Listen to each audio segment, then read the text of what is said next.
If you're in the market for an all-in-one kit for your betta or some other nanofish, the Fluval Spec V might be a viable option.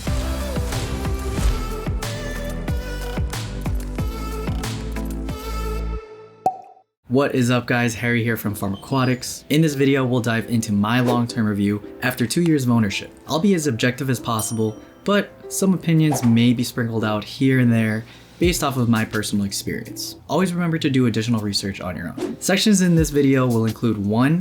What's in the box, 2. Pros and cons for each component, 3. Purchasing tips, and then lastly, final thoughts. Everything I discuss will be linked down in the description with affiliate links. If you want to support the channel by using those links, it is really appreciated. First, let's discuss what's included. You get, of course, a glass tank, filter sponge, ceramic media that they call Biomax rings, a bag of activated carbon, a water pump with tubing, a light fixture, and a lid. What's not included is substrate, tank decor, a tank background, a heater, fish food, or water conditioner. You do have to purchase all of that on your own. So let's dive into an overview of each component with pros and cons. First up, the tank. The dimensions of the tank, or should I say specs for the spec, are as followed. The box itself has dimensions with a length of 20.5 inches, a width of 7.5 inches, a height of 11.6 inches, and a capacity of 5 gallons and a max volume of 5.5 gallons. I decided to go ahead and take measurements myself of the tank, not counting the base, since elevation from the base shouldn't necessarily be factored into the tank capacity. And to be as accurate as possible, I measured from the inside of the tank to avoid factoring in thickness of the tank walls. Measurements of the tank plus the filtration compartment are as follows: 19.3 inches in length, 6.4 inches in width, and 10.6 inches in height. Assuming a fill depth of 10 inches, the estimated tank capacity is around 5.3 gallons, but this includes the filtration compartment. Let's calculate the actual swimming space. To do this, I measured the tank minus the filtration compartment. Here, the only thing that changes is the length, which is shortened to 17 inches. The width and height remain the same at 6.4 inches and 10.6 inches respectively. Keeping all things consistent, other than shortening the length to 17 inches, resulted in a total swimming capacity of around 4.7 gallons, which is just under 5 gallons. Other tidbits of info: the tank is made of glass with a width of around 0.125 inches, and the plastic base raises the tank about an inch from the surface. Pros for the tank itself are as followed. It comes in 2 colors, black and white. It looks aesthetically great, especially if you are looking for that rimless look. The aquarium is made of glass instead of your cheap plastic. As we discussed earlier, there is about 17 inches of horizontal swimming space, which is a huge selling point for this tank in my opinion,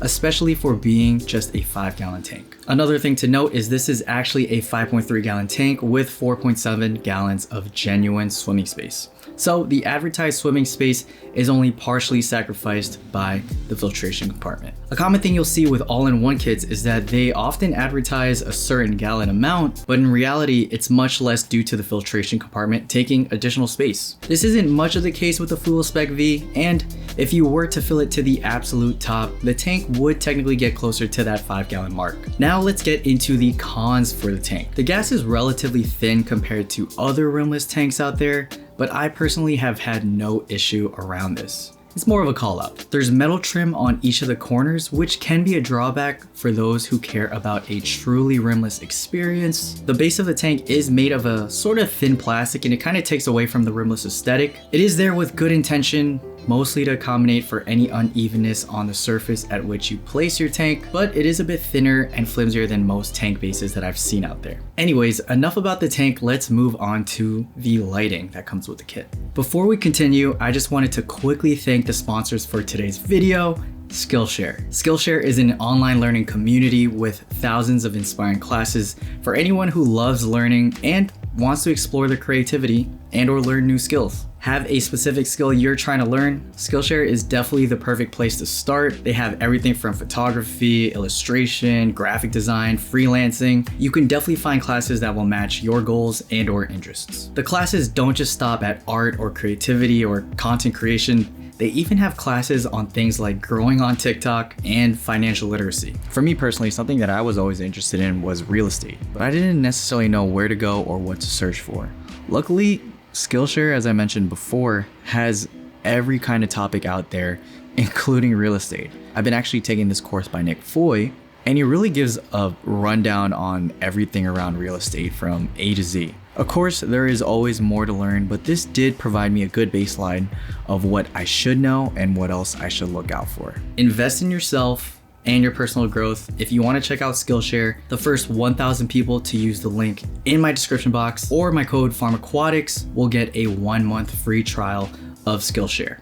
Anyway, back to the Fluval Spec V. Some general things. There are 3 settings: on, which turns on the white and blue LEDs, nightlight version, which turns on only the blue LEDs, and then of course the off setting. In its on state, it gives a temperature of around 700 kelvins, which is on the cooler / bluer side. You go through different settings by simply tapping a touch module on top of the light.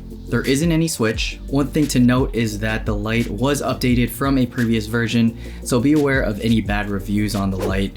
They may be referring to the older version, which was made of plastic. This updated version is made of, in fact, metal. The light attaches to a fixed side of the tank, so a bit of pre-planning is needed on your tank's orientation before you go in and scape it. To attach it, you simply slide it into a notch and tighten the screw. So let's dive into the pros of the light. It's made of metal and relatively bright compared to most stock lights that you see in all-in-one kits. I honestly have no tools of assessing the true brightness, but subjectively, it's pretty bright. To add further context, plants that I've had success with include frogbit, Anubias, and water wisteria. I've had algae problems in the past and even algae blooms with this specific tank, so the light output definitely is not insignificant. Another plus is that the tank is timer compatible. For one, the light has a separate cable from the filter pump, which is a must-have if you do want to use a timer. Sometimes you see all-in-one kits that use one plug for both the filtration and the light, and this is a big no-no if you're looking to use a timer. Luckily, this is not the case here. One other thing I was worried about was if the touch module had the memory of the light's last state if you were to unplug it. I thought this would be an issue since it's not a mechanical switch, but fortunately the light remains in the on or off state you leave it in when you plug it back in. Despite this being a minor aspect, it is very important if you're looking to use a timer. I highly recommend you use Casa smart plugs. They have a lot more flexibility than your conventional timer because it connects directly to your phone. If you want to check out those Casa smart plugs, link in the description. All right, on to the cons for the light fixture. One is the switch. I still would have much preferred a mechanical or tactile switch instead of having to cycle through via touch, but this is subjective. Another drawback is that the LEDs are not full spectrum. Aside from the potential plant growth benefits, I do prefer full spectrum to visually bring out other colors in the tank, such as your reds and greens. Again, personal preference, not honestly a deal breaker. Next up, the lighting position. The light stays relatively close to the tank at about 2 inches from the surface. This isn't necessarily a bad thing, but the only issue I have with that positioning is that I can't really clean the tank with the light on. The gap to get your hands in there is very narrow, and after cleaning this for a couple years, trust me, it's annoying and inconvenient to have to take off the light every single time, especially if your ambient light isn't bright enough to maintain visibility within the tank as you're cleaning it. And that's pretty much all there is to the lights. Now, let's talk about filtration. The filter compartment is a separate section on one end of the tank, split by a black plastic panel held by silicone. There is what Fluval calls 3-stage filtration, the 3 stages being 1, sponge filtration, which provides mechanical and some biological, 2, ceramic media to provide biological filtration, and then lastly 3, activated carbon to provide chemical filtration. Water flows to the filtration compartment in 2 places, a top grate and a slit on the bottom. The top grate is where most of the water should flow in. Water flows from that top down through the 3-stage filtration system to the bottom, where the water pumps it back up to the top via a tube and adjustable nozzle. As mentioned, there is a small slit at the bottom of the black panel that serves as a failsafe in case the water levels drop below the top grate and can no longer be pulled from there. This prevents the back compartment from running completely dry and potentially damaging your water pump. Some people choose to close up that bottom slit since it technically allows the water to completely bypass the filtration system, but just be mindful that you really do have to watch out for your water levels if you do this. Never let it drop below the grate if you want your filtration filtration to be done correctly. Let's now go into the pros for the filtration. First, you can fit a heater back there. In the section where the pump and tube are located, I've had success with a couple heaters. I'll link one of them down below if you'd like to get that specific one. Another plus is the filter compartment does a great job at hiding everything back there. So this includes your media, cables, heater, your pump, etc. Fun fact, the older version of this tank had this compartment hidden via a frosted paneling. The newer version hides it through a mesh pattern that's attached to the glass wall. Additional pros, the nozzle is adjustable, the pump is quiet, the flow is adjustable, and the pump in general is replaceable if things do go bad. Next up, cons to the filtration. As stated earlier, the bottom slit allows water to bypass the filtration. This really is a non-issue if you keep your water topped up, but I figured I'd call it out. Regarding the pump, I've heard anecdotal reports of faulty pumps where they are very loud out of the box. In my case, I've only heard my pump go loud once, but all I had really to do was unplug and replug it. Nonetheless, I do hear Fluval has great customer service, so swapping it out shouldn't be an issue. And they're also readily available on Amazon. Another con is that the tank is not completely shrimp safe without some modification. Shrimplets can easily get stuck in that back compartment, or worse, get sucked through the pump in its entirety. In my personal case, I do currently have a Spec V running with shrimp in it, and there are shrimplets in there that are thriving, so it may not be that much of an issue. Next, while the plastic panel does look like it can be easily removed with a blade, the mesh located on the tank wall to hide everything that's going on doesn't look like it can be removed. It seems to be permanently bonded to the glass. This is only a con if you decide to use this tank without that back filtration compartment in the future. For comparison, the Marineland 5-gallon portrait tank doesn't have this issue. Full tank comparison between those two kits coming soon, or if it's already out when you're watching this video, it's linked in the description. Another thing to note, even though the pump is adjustable, at its lowest setting, it can still be too strong of a flow for your betta fish. Thus, you need to MacGyver your way of further diffusing the flow. And then as a quick FYI, at its maximum setting, it can pump around 83 gallons per hour. Finally, this kit comes with activated carbon. While I don't think this is completely useless, I do prefer to swap this out for more biological media. Alright, lastly, let's talk about the lid. The lid is made of plastic, has a hole cut in the center to allow light to pass through, and has a notch on the side to accommodate for cables in the filtration compartment. This lid is probably the biggest pain point in the whole kit, but first, let's address the pros. I guess the fact that they include a lid can be a pro. Joking aside, one pro is that it's easily to pick up and remove as needed due to the edges that have an overhang, and it's pretty light. Honestly, there aren't that many pros. Now onto the cons. The lid is made of plastic. I've heard cats can easily take it off because it really is so light. Next, while the pre-cut hole was there with the intention of allowing for unobstructed light to come through, the trade-off is that this lets water to evaporate way too quickly, especially if you heat your tank. I find myself needing to top off the Fluval Spec about once a week. To magnify this issue, topping it off is even more so important for this specific tank because, as discussed earlier, to ensure filtration is working correctly, the water can't go below a certain level. Another thing is that this hole is not ideal for jumpers, including bettas, so find a way to block it. Alright, that was a lot.